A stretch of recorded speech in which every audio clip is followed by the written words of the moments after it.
tell you, I can't wait for Kevin and Carey to see this place. Joey's a little bit young. Kevin is going to go absolutely wild when he sees the mountains and the horses and the ranch. Just like his mom, huh? Oh, yes, yes. Please do me a favor and take my boots off. Thank you. I mean it, you know, when we go riding out there, look at thank you. Oh, you look at the mountains, and the sun shining on them. I feel like I'm starring in a Western. I fully expect Geronimo to come sort of peeking around the corner with his tribe, or to see a whole band of covered wagons come across the plains. I am so happy that you like my part of the country. Oh, yeah. If I had my choice, I'd take Llanview and I'd stick it down bang smack in the middle of your property. Oh, no, don't do that. We'd never be alone together like this. We'd be too busy dealing with other people's problems and trying to put out 2 newspapers. That's true. That's true. You're right. Okay, we'll keep this place just for relaxation and romance. Uh-huh. You know something? What? It's not just the area I love. I kind of like the resident cowboy, too. Oh, all right. In fact, I love him so much. Sweetheart, I'm so ashamed of the time that I spent running and fighting you. Time that we really should have spent together. Hey, that doesn't matter anymore now. I told you that. I know, but it does to me. It's a lesson in avoidance that I don't think I'm ever likely to forget. Wait a second. I have forgotten it. And as for lost time, I think we can make it up.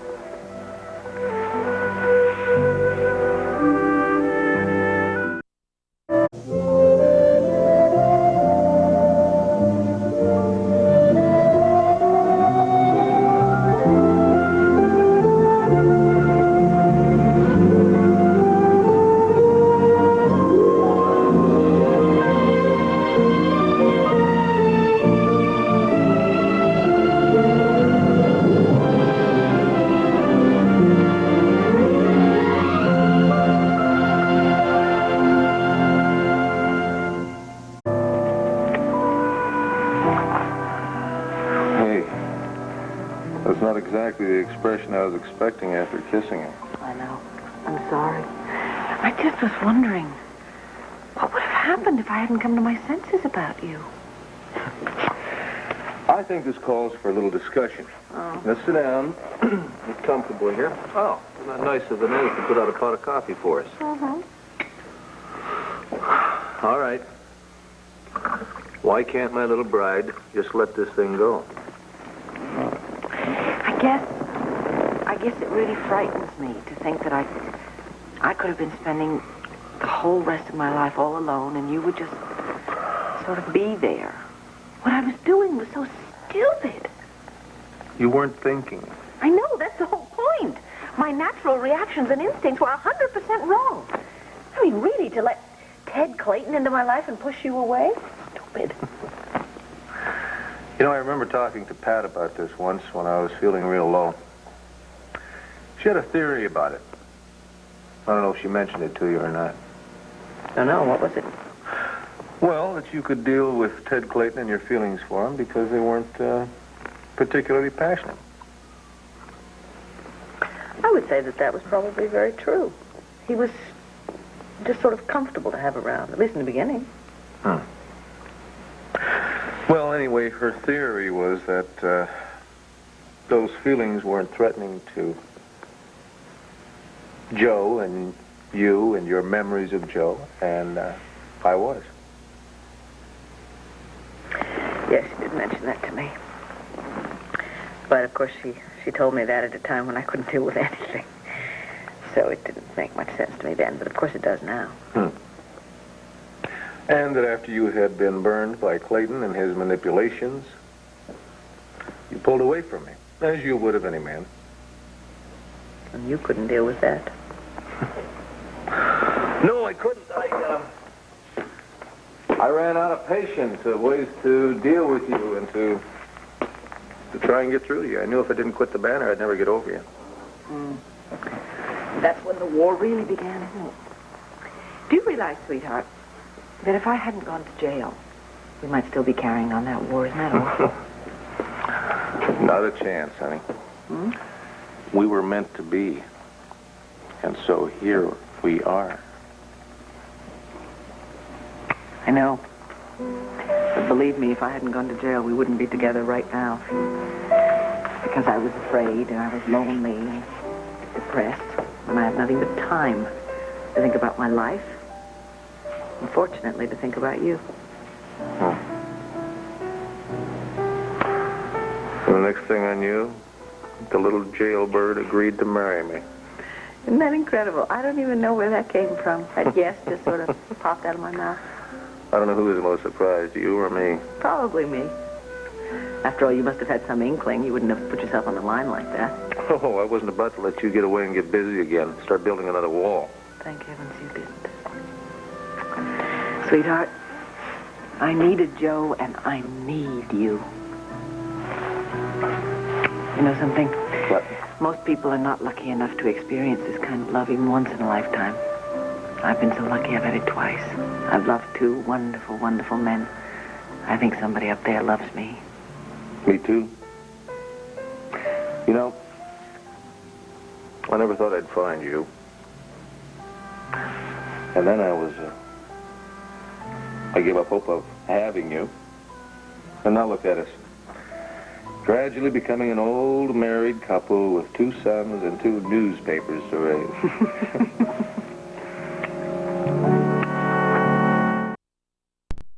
Here you go. Thank you.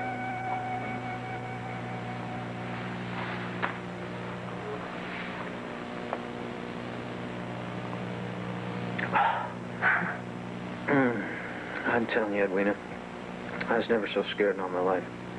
And the way they rigged that bomb, they rigged it so after the engine was running for a certain amount of time, it would heat up the exhaust pipe. Yes, I know. It was explained to me how it worked.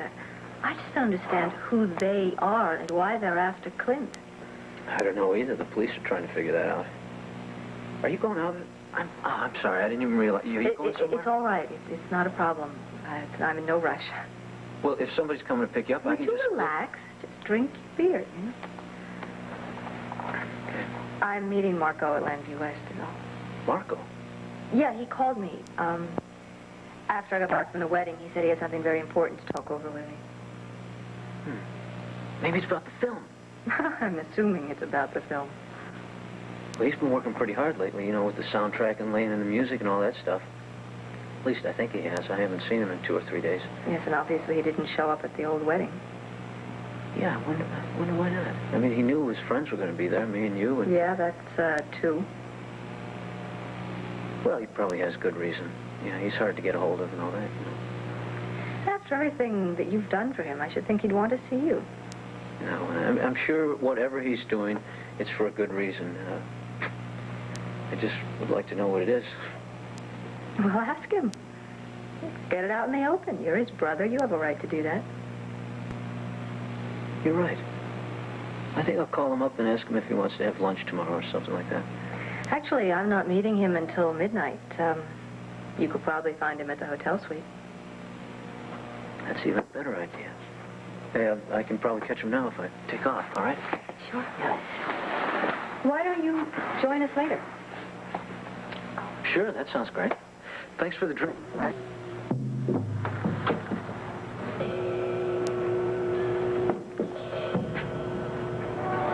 So it's a toy store then, huh? Yeah, we use it as a drop. One of our guys has a master key, and he knows how to not to trip the alarm. Stuff like that. Very clever. Oh, yeah, there's a lot of brains in this organization. You'd be surprised.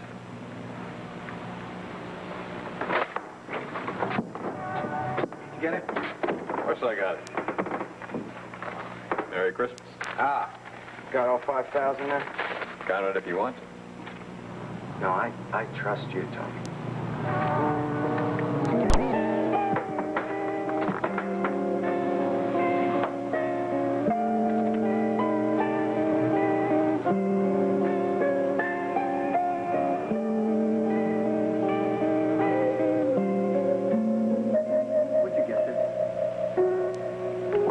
Well, you can't get a bank loan. You can't come up with money like this on short. Would you sell your car or something?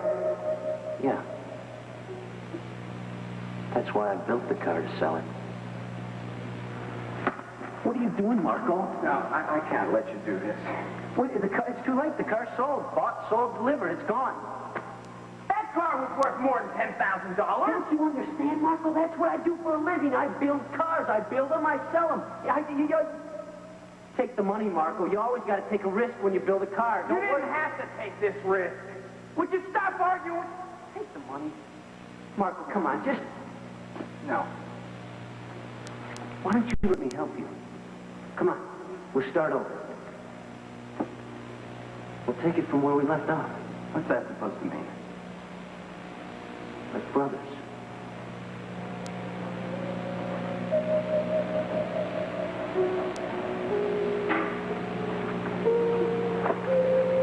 Well, no.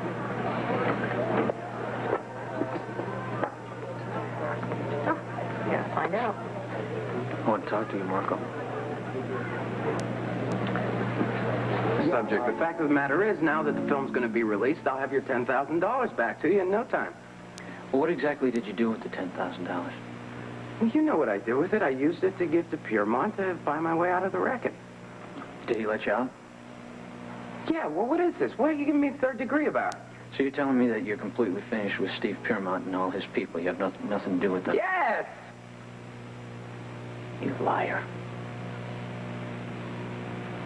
I saw you come out of Steve Piermont's hotel. I saw you get in the car with Tommy Lobo and some other jerk. I followed you down Route 5 to that shopping mall. I followed you around to the back to that loading dock, and I watched him put an envelope full of money into your hand in some film, and you sit here to my face and tell me that you're finished. You don't know what you're doing, Gary. Damn you. Look, I don't know what you think you saw, but it's not exactly...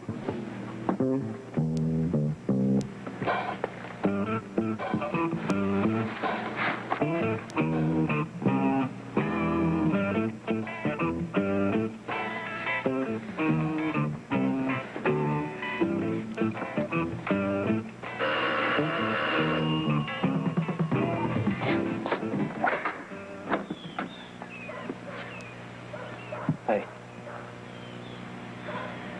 Hi. You came to see me, Marco. We got nothing to talk about.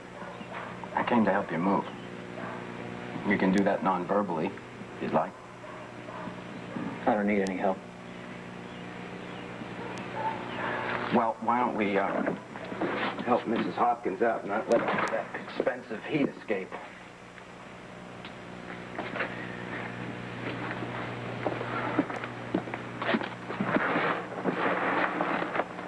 Did you come into town with all that stuff, or did you accumulate that here? And it's amazing all the possessions we have, you know? When I was in California and in Colorado, all that time out west, I never had anything more than I could keep in a knapsack. Gary, hold it, will you?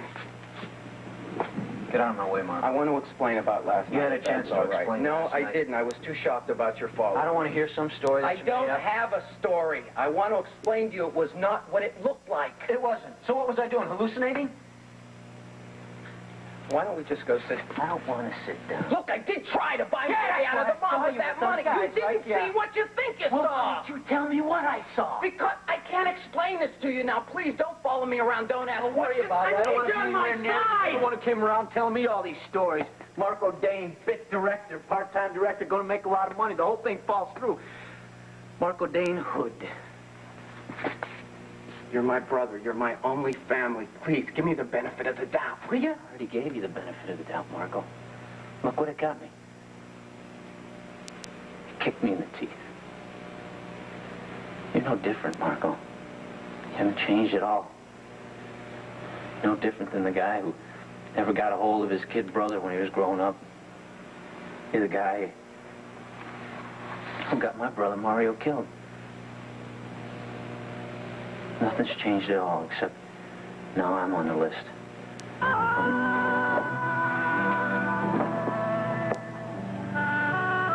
Here we go, specialty of the house. Ham and cheese sandwiches. Well, thank you. You didn't have to make dinner for me. No, it's the least I could do, Edwina, after helping me unpack. Well, sure do have a lot of books, particularly the Americans. Melville, Hawthorne. Yeah, I really like those guys, especially Stephen Crane. Really? He's one of my favorites. Do you know that he wrote a lot of his stuff in this old tenement in New York City? Yeah, he was a real thrill seeker. He believed in living the life of the things he wrote about. Does it remind you of anyone? Many's a night I've wondered if maybe Marco wasn't really Stephen Crane incarnate. Yeah, but I don't think even Crane would pull some of the things Marco has. Gary, let's you and me make a couple promises to each other. First one being that we get together some night and have a jam session about our favorite books. Well, that shouldn't be too difficult, seeing that we live in the same building now. What's the second? So we don't talk about Marco anymore. He is really out of my life, thank God. The less I hear about him, the better. Well, you got a deal. Especially the part about the jam session. Except, don't tell too many people about how much I read. You know, that might spoil my image. Your secret's safe with me. I'll get that, excuse me.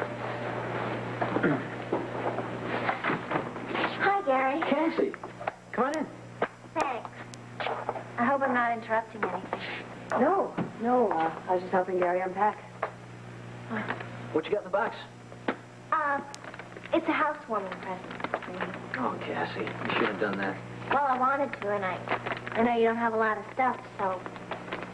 Well, aren't you going to open it? Yeah, sure.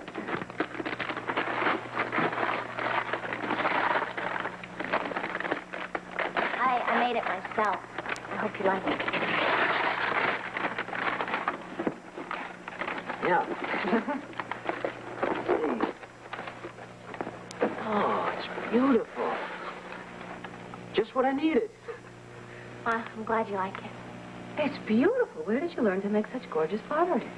Well, in school. And Mrs. Hopkins has a potter's wheel. She let me borrow it. Thanks, Cass. So, is there anything I can do to help? Yeah, well, we're just shelving books. Yeah, I never realized you were such a big reader. Well, I've got a couple secrets. Excuse me.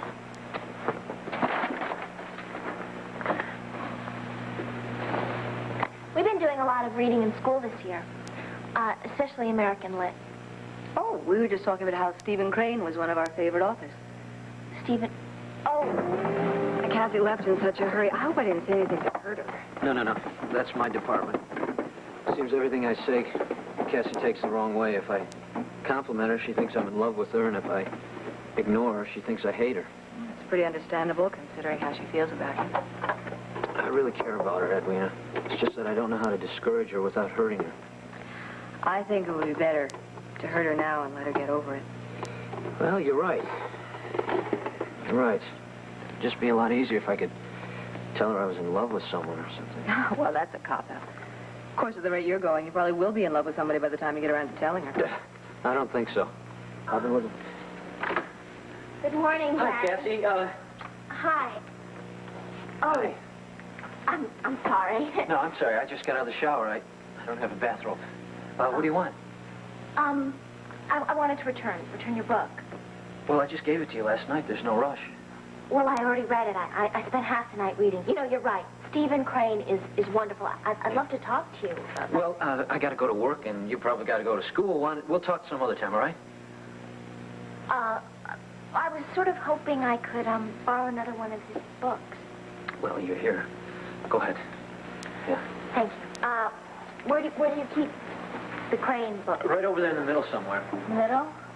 You know, I could alphabetize these for you. Well. I heard that. I offered to help him do that, but he thought it was a little too bourgeois. Hi, Edwina. Hi. Well, she just stopped over to drop off the book. I just got out of the shower and, Did I ask for an explanation? No, you didn't. You're right, you didn't. Okay, so why don't you help her get a book, and I'll put some clothes on, and, okay? Here. Okay. Is the coast clear? Yeah. Although I think she may never get over having seen you only in a towel. Yeah, well, what do you think? She's going to read a book every night just to have an excuse to come over here? That's pretty inventive. You just have to stay cool. She'll get the picture. Yeah, I hope so. I'm getting a little tired of hurting her.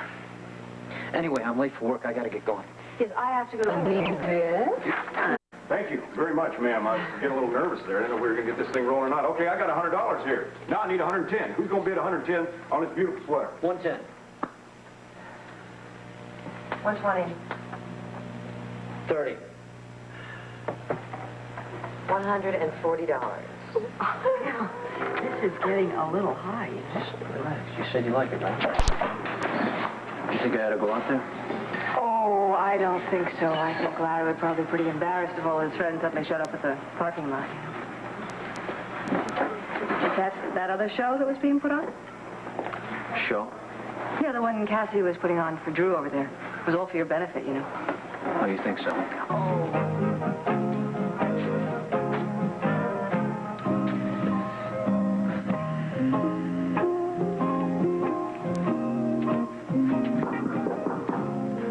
Yeah?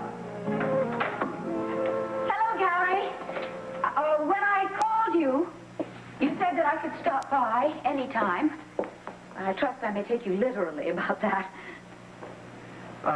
Sure, Miss Callison. You don't mind if I work while we talk, huh? No, not at all. Go ahead with whatever it is you're doing. Well, what is it? Gary, if I haven't properly thanked you before, I would like to do so now. Your behavior towards Cassie has been above reproach, and I want to thank you very much. I really appreciate it. Well, it hasn't been easy. Oh, I'm sure. Unfortunately, I also have to tell you that she's still very much infatuated with you. Well, Mrs. Callison, I don't know what else to do. I mean, I've tried to put it as plainly as possible. Yes, except there have been certain signs that you have given her, perhaps not intentionally, but still. Signs? What kind of signs? You lent her those books. Stephen Crane, wasn't it? That's right. Don't you see? Cassie thinks that you are interested in helping her develop her mind, which ergo means that you are interested in her. Poor darling, she really is just grasping at straws. Well, in the... Cassie, darling, what a surprise. What are you doing here? I came to return his book. How about you? What are you doing here? I'm actually here on business. What kind of business? Oh, I wanted to talk to Gary about that old town car of ours. It's, well, at the time my late husband Victor bought it, it was one of the finest antique cars of its type available. Still is. I'm sure it's worth more than what it was when your husband bought it. Oh, is it really? I thought, James took care of that car. Well, he does normally. It's just gotten to be a bit too much for him. There's this rattle coming from underneath the car somewhere, it sounds like. Anyway, I wonder what it could be. Do you have any idea, Gary? It could be any number of things. Could be the differential, the exhaust system. Well, I wonder if you would mind taking a look at it for me. At your convenience, of course. Sure, I'd be glad to. Marvelous. Why don't you just call James, and the two of you can work out some sort of an appointment. I am on my way to L'Elegant. I'm going to pick out some nice little Christmas items. Would you like to come with me, darling? We could pick out some new party dresses for you. Oh, we're invited to Senator Charlton's on New Year's Eve. You'll probably need a new long dress for that. Later, Mom, okay? I have to talk to Gary about this book. See, I'm doing a term paper on Stephen Crane. Yes, of course. Stephen Crane. All right, but make sure that you're home by 6 o'clock. We'll be serving dinner promptly. I have to go to a meeting later on tonight. I'll be there. Good. Gary, thank you. My pleasure, Miss Callison. Goodbye, sweetheart.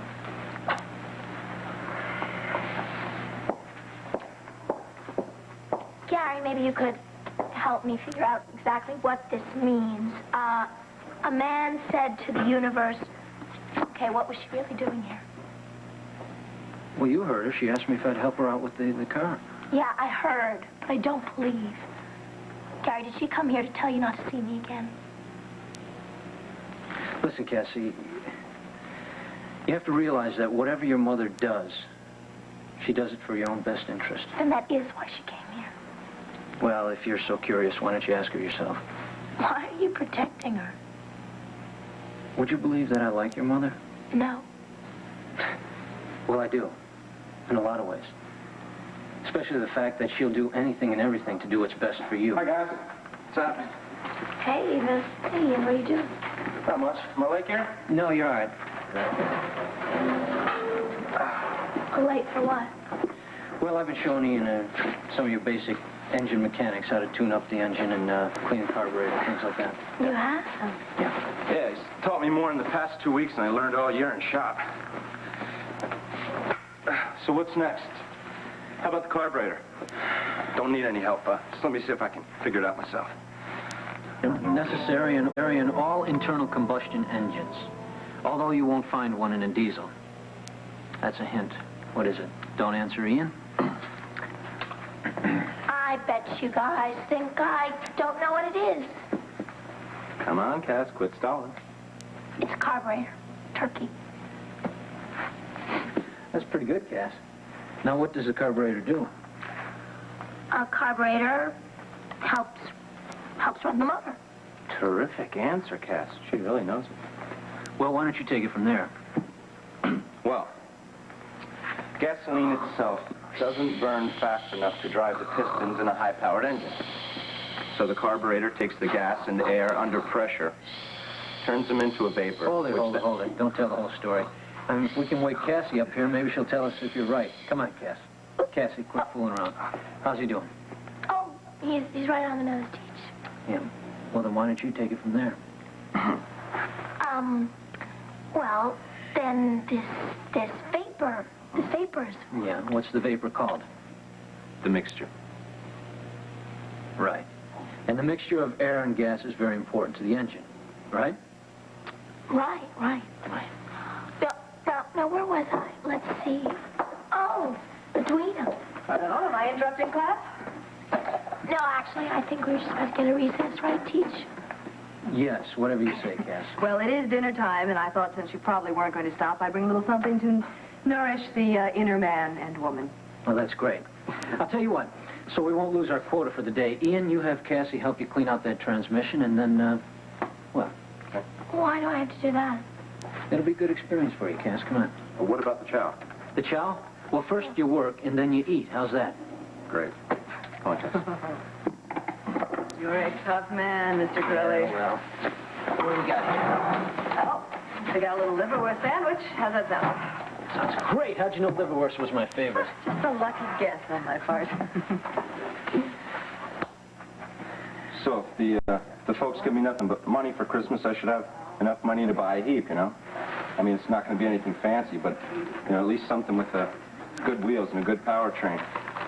And at least Gary's taught me enough to know what to look for in a good used car. Like this.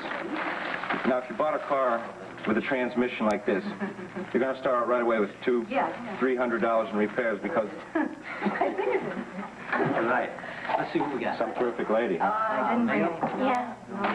I mean, treating you and me like equals, that's something people like her don't do too much. I mean, she's, what, 26, 27? At least. I mean, she's top newspaper reporter, and she's got a book, and... Coffee? I've got it. Listen, I'm going to need another tool for this. I'd like to see where Cassie took off to all of a sudden. Sure, go ahead, Ian. Thanks a lot for stopping over. Hey, listen, I've really been learning a lot around here. Appreciate the sandwich, Edwina. Oh, my pleasure, sir. Anytime. Hey, listen, Ian, I'm going to go pull the head off that engine block tomorrow if you want to come along and give me a hand. Great.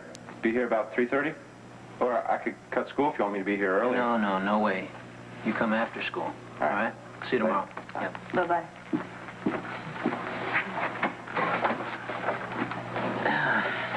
I ever tell you about the time I cut school when I was in first grade? You played hooky in first grade? Yep. Yep.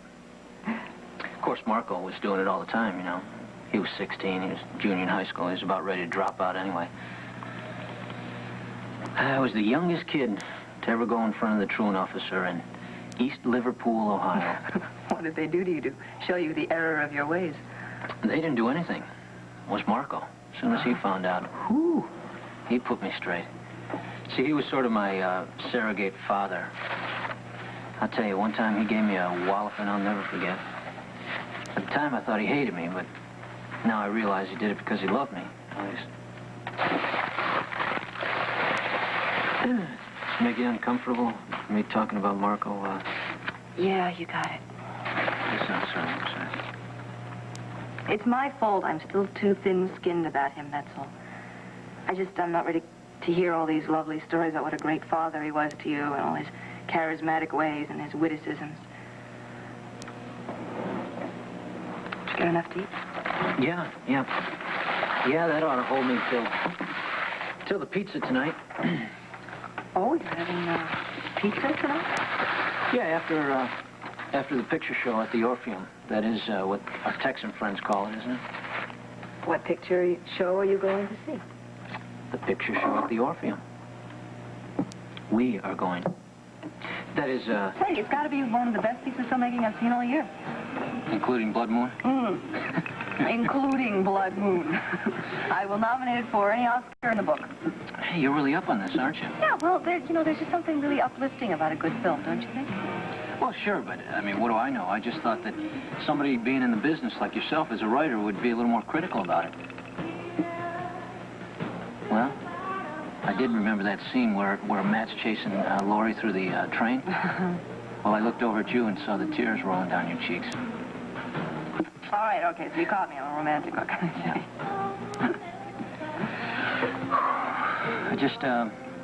I didn't... Peter Murphy was kind of like you. What are you talking about? He had blonde hair. No, I don't mean physically. I mean in the kind of character he played. You know, kind of a loner who was really very gentle and very nice. Just looking at him. I think we ought to go. That's a good idea.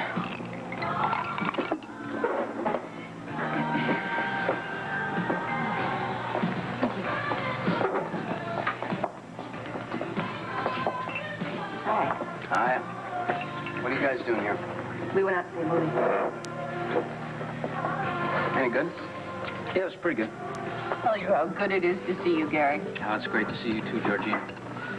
So tell me, how's life in outer space? Oh, fantastic.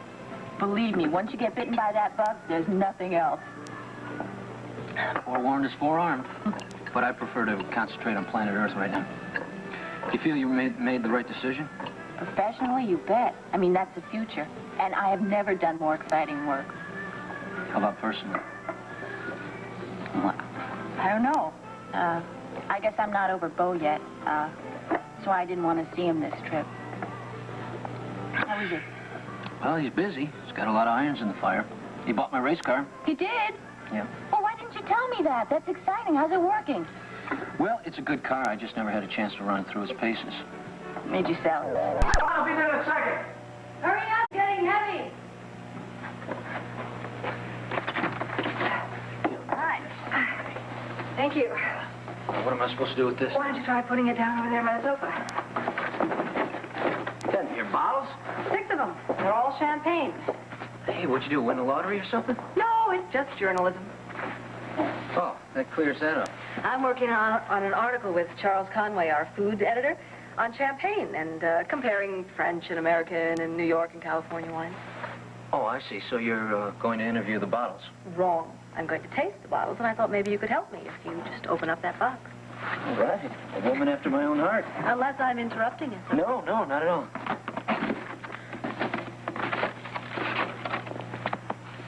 Ah, no labels. Right, Charles took all the labels off so I wouldn't know that I was drinking. But I have a little envelope right here, which will tell all later. So, how about 6 champagne glasses? How about 2 wine glasses? Great. Okay. You know, someone could get very loaded doing something like this. Yes, well, technically, you're just supposed to sip, savor, and then spit it out. You're kidding. No, we don't have to be that technical. Besides, we're going to have to limit our tasting so we can form an opinion. Do you think maybe I should put my tuxedo on? Oh, would you? Do you have one? No. You know what, Edwina? I think that maybe we should have had a little something to eat before we did this test. Something like this on an empty stomach could be lethal. I think you're right, but I think it's a little late for that. So, you ready to find out how we did? I mean, how the champagne's rated? Okay. The envelope, please. Okay.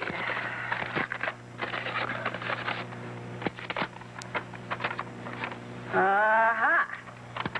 Looks like we have pretty expensive taste. The French is number 3. Number 3 is the $100 bottle, and it was first on our list. That's too bad. I was hoping that maybe we'd pick the $9.95 bottle and we could show these fancy connoisseurs something. Well, you can take heart in the fact that our second choice is a $40 American bottle. Where does that leave the cheap one? I don't know how to break this to you, pal. But the cheap one is at the very bottom of our list. Some things in life just can't be duplicated cheaply. Yeah. Well, I hate to say it, but we're going to have to start all over again. Okay. Let's do number 3 first. Wouldn't want to let those bubbles go to waste, eh? Okay. What's that old saying? The best things in life are free? Yeah, you know, I think that saying was made up before words like recession and inflation became such common words in the English language. Yeah. Well, anyway. Oh, before I forget. And while we can still see? Yes. Hold on. Oh.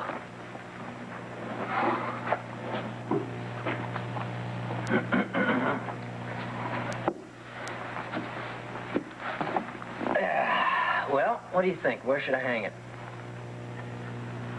How about in the trash can? You don't like it?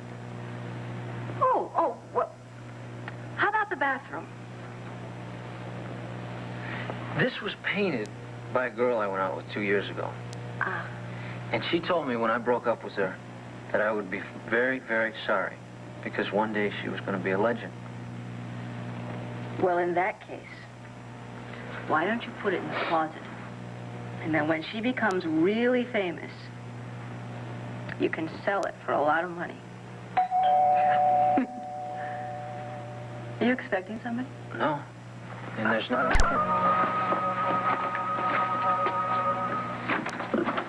Hi, Gary. Cassie. Look what I bought. You're really serious about becoming a mechanic, aren't you? Yeah, and I have about 10 questions on the first 3 pages. Are you busy? Well, actually, we're just having a little fun. Hi, Adrena. Hi, Cassie. You know, we seem to be bumping into each other a lot. Yes, we do seem to be doing that. Gary and I were just tasting champagne for an article I'm writing for the Banner. One of Edwina's more exciting assignments. We'd give you some champagne, but you're a little underage. Yeah, Gary, you don't have to remind me how old I am. I know. Anyway, it was stupid of me to drop by without calling. Well, Ian's going to stop by the garage tomorrow. If you want to stop by, you're more than welcome. I can't. I have basketball practice. But I'll talk to you some other time. Bye, Adrena. Don't worry. I know what the door is. Hello. Hello, Gary. This is Dorian, Lord Callison. Is Cassie there? Hold on. Cassie, it's your mother. Tell her I'm not here. I already told you.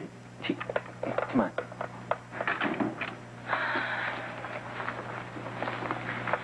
Mom? Oh, my. Wasn't it intelligent of me to figure out that you were there? What do you want? You know very well what I want. I want you home in 22 minutes, or so help me, I will come there and get you myself. Oh, you're right. I completely forgot we were having dinner with the Reinholds this evening. Listen, I'll meet you at the restaurant, okay? Just go ahead without me, all right? Bye-bye. Cassie. All right. I don't know what's going on there. She's talking utter nonsense. Dinner with the Reinholds? What in the world is going on? Sorry.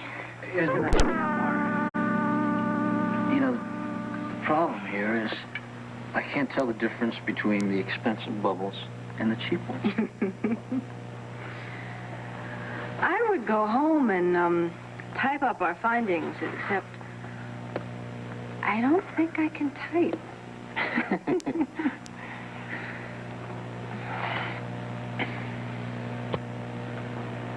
You know, you've got a beautiful smile.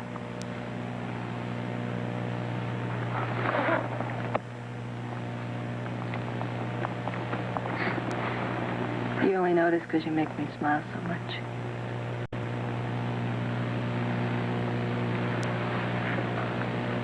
You have beautiful eyes. Well, you only notice because I'm always looking at you. If a sober person were in this room, would this conversation make any sense to him? I don't know. Why don't we ask?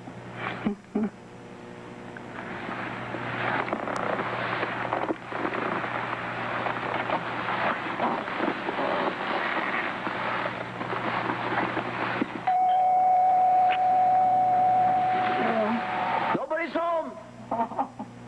Jerry! It's playing more Callison.